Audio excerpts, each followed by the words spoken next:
Hey everybody, Luzhin again. Welcome back to Luzhin's Journal, the next installment. Today I got something very special I want to show you.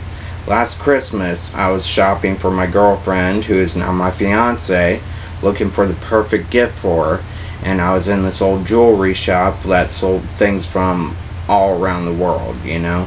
It was owned by a Turkish woman who's a very nice lady, and what I came across was a ring which has a lot of significance. See, it's this ring right here, and to the naked eye it looks like a ruby ring with fake gold, right?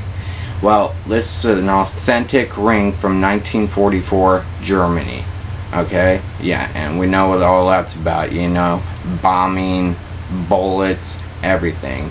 And at that point the Nazis were so desperate for anything that they could use to turn into artillery or amalgamate into something they could make into a weapon, that they would go out on the streets and steal any kind of valuables that looked like they could use, you know, such as rings, gold rings. You see, what they were looking for was real gold, you know. And what they would do is, if they saw you wearing one of these or any kind of ring that looked like gold, what they would do is they would snatch it off their hand and they would bite into it just to see if it made a dent. If it made a dent, that meant it was real gold, okay?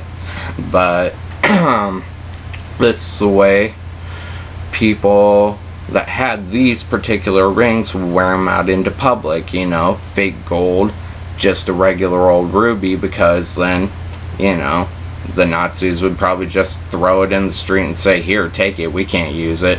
But there was a secret behind this ring. See, there was a whole underground industry of jewelry going on, where if you wore this out into public, no one would mess with you. But when you got home, you would be able to flip it over, and as you can see right here,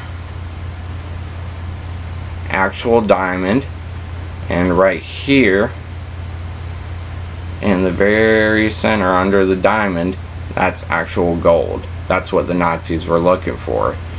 And this way they didn't have to worry about people stealing their valuables from them, especially real gold or real diamonds, because they would be disguised when they went out, and that way they could keep their valuables.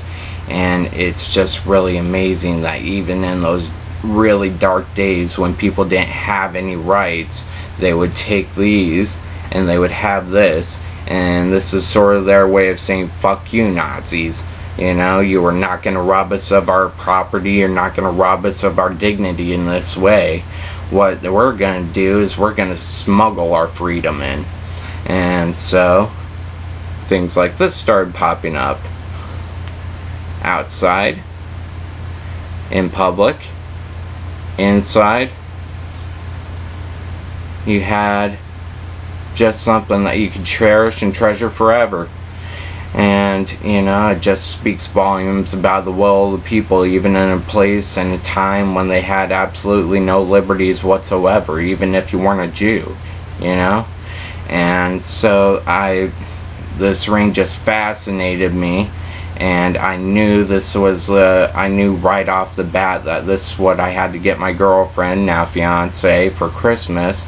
I got it for her, she loved it, and to this day I've bought her 3 rings. I bought her this first ring, I bought her a temporary engagement ring, and now I bought her this, and now I bought her her actual engagement ring.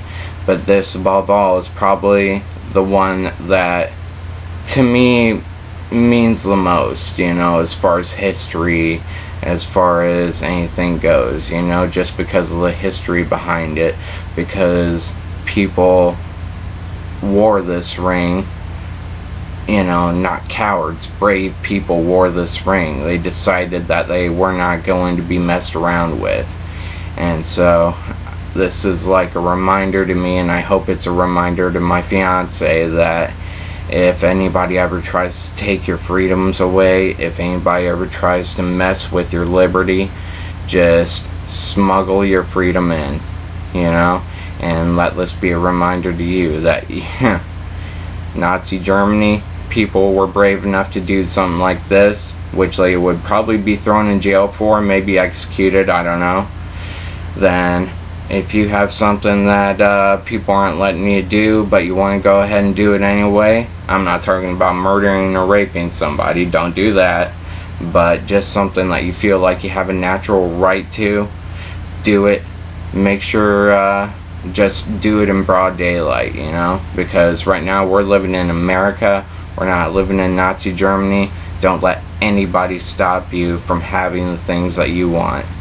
Alright? So, this is Luzhin, and I am signing off for today.